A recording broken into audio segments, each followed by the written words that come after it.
سرکار کی نعت سننے کی سعادت حاصل کی، بزرگوں کی منقبتیں سننے کی سعادت حاصل کی۔ تو جہاں نعت پاک سننے سے ایمان میں تازگی پیدا ہوتی ہے، ایمان میں زندگی پیدا ہوتی ہے، وہی علماء کرام کی گفتگو سننے سے ہمارے اعمال کی، ہمارے عقیدے کی اصلاح ہوتی ہے۔ اگر ہم صرف نعت سنیں اور تقریر نہ سنیں تو مسائل شریعہ کا علم ہمیں نہیں ہوگا۔ لہذا اس بات کی ضرورت ہے کہ جہاں ہم نبی کی نعت اور بزرگوں کی منقبتیں سنتے ہیں، وہیں علماء کرام کی زبانی قرآن و حدیث کی روشنی میں اور بزرگوں کے اقوال کے حوالے سے ان کی قیمتی باتیں بھی سنی جائیں، تاکہ ہمارے عقیدے کی بھی اصلاح ہو سکے اور ہمارے اعمال کی بھی اصلاح ہو سکے۔ تو بہتر اور مناسب یہی ہے کہ آپ تمامی حضرات نے جہاں محبتوں کے ساتھ نعت پاک سننے کی سعادت حاصل کی ہے، وہیں آپ تمامی حضرات اپنے علماء کرام کی پاکیزہ گفتگو بھی سننے کی سعادتیں حاصل کریں، تاکہ پٹری پر گاڑی چلتی رہے، دونوں گلے مل کر کے ساتھ چلتے رہے، اور جب یہاں سے گاڑی چلے تو سیدھے سرکار کی بارگاہ تک پہنچے۔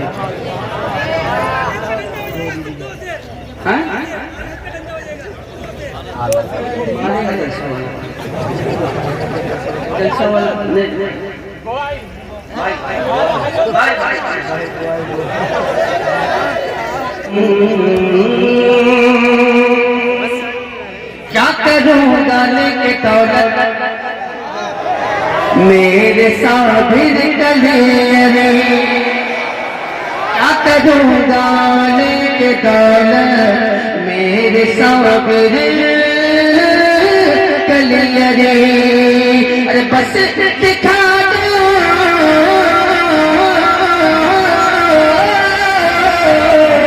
بس دکھا دو اپنی صورت میرے صابر کلیرے، بس دکھا دو اپنی صورت میرے صابر حضرت سید بدی الدین زندہ سامادار، حضرت سید بدی الدین زندہ سامادار، 5 نعرہ پنجہ کرتے، 1 نعرہ حیدری، 1 نعرہ حیدری۔ حضرت نعرہ تکبیر، نعرہ رسالت، حضرت اعلیٰ حضرت، نعرہ تکبیر۔ اللہ اکبر۔ نفس کی آج جو معاملات ہیں وہ سارے نفسانی معاملات ہیں، نفس کی غلامی ہو رہی ہے، نفس کی غلامی نہیں بزرگوں کی غلامی ہونی چاہیے، نفس کو درکنار کرے، بزرگوں کی غلامی میں شامل ہو جائے۔ نفس کی گردن اڑا دی صبر کی تلوار سے، نفس کی گردن اڑا دی صبر کی تلوار سے، ہے تیری زندہ کرامت میرے صابر کلیرے، ہے تیری زندہ کرامت میرے صابر کلیرے، اور گلشن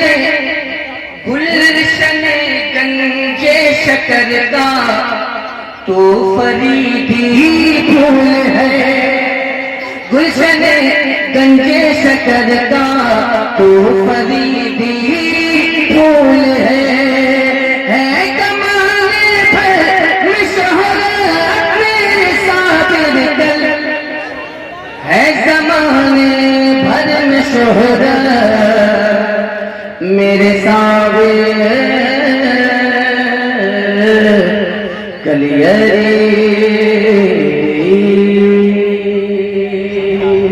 حضرات محترم،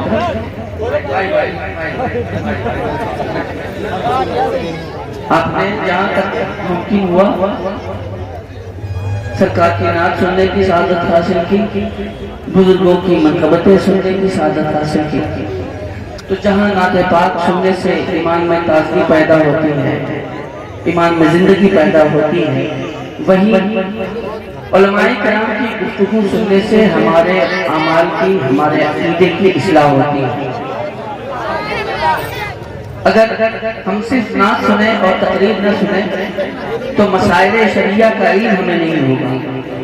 لہذا اس بات کی ضرورت ہے کہ جہاں ہم نبی کی نعت اور بزرگوں کی منقبتیں سنتے ہیں، وہی علماء کرام کی زبانی قرآن و حدیث کی روشنی میں اور بزرگوں کے اقوال کے حوالے سے ان کی قیمتی باتیں بھی سنی جائیں، تاکہ ہمارے عقیدے کی بھی اصلاح ہو سکے اور ہمارے اعمال کی بھی اصلاح ہو سکے۔ تو بہتر اور مناسب یہی ہے کہ آپ تمامی حضرات نے جہاں محبتوں کے ساتھ نعت پاک سننے کی سعادت حاصل کی ہے، وہیں آپ تمامی حضرات اپنے علماء کرام کی پاکیزہ گفتگو بھی سننے کی سعادتیں حاصل کریں، تاکہ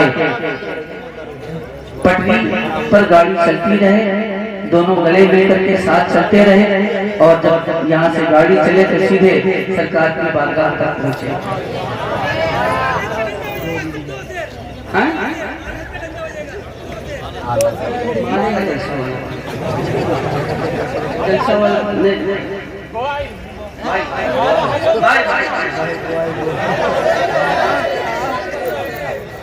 مالا حضرت کا ترانہ جب سنائے گا دیوانہ، سن کے سنی مچلتا رہے گا۔ آپ نے حکم دیا، میں نے پڑھ دیا۔ محبتوں کے ساتھ بیٹھے آپ کے معزز عالم دین، دیکھیے عالم دین کا احترام کریں، اس لیے کہ عالم دین اگر نہ ہو تو ہماری لاشیں سڑ گل جائیں، نوش کھائیں، تحفے نوش کھائیں، کوئی ہماری نماز جنازہ پڑھانے والا نہ ہو۔ یہ احسان ہے، یہ احسان ہے علماء کرام کا کہ ہماری نماز جنازہ وہ پڑھا دیتے ہیں۔ اگر یہ عالم دین نہ ہو تو آج کل جو مرغا مل رہا ہے نا شادی میں جانے کے بعد، وہ بھی نہ مل رہا ہے۔ جب نکاح خانی ہی نہیں ہوگی تو پھر مرغا کہاں سے کھائیے گا؟ یہ نکاح پڑھانے والے یہی ہیں، نماز جنازہ پڑھانے والے یہی ہیں، اور عبادت میں جو سب سے اہم عبادت ہے نماز بھی یہی امام صاحب کی شکل میں پڑھاتے ہیں۔ لہذا اپنے عالم دین سے محبت کریں اور ان کی پاکیزہ گفتگو کو اپنے دلوں میں بسائیں، تاکہ آپ کی دنیا بھی سنورتی ہوئی نظر آئے اور آپ کی آخرت بھی سنورتی ہوئی نظر آئے۔ محبتوں کے ساتھ نعرے کا جواب آپ حضرات عنایت فرما دیں۔ نعرے تکبیر، نعرے رسالت، علماء اہل سنت، علماء اہل سنت، مسلک اعلیٰ حضرت، مسلک اعلیٰ حضرت، عشق محبت، عشق محبت۔ اپنے وقت کے اعتبار سے میں آدھا گھنٹہ لیٹ ہوں، میں اگر خدمت میں کوئی کمی رہ گئی ہو تو انشاءاللہ پھر کسی موقع سے آپ حضرات کی خدمت کرنے کی کوشش کروں گا۔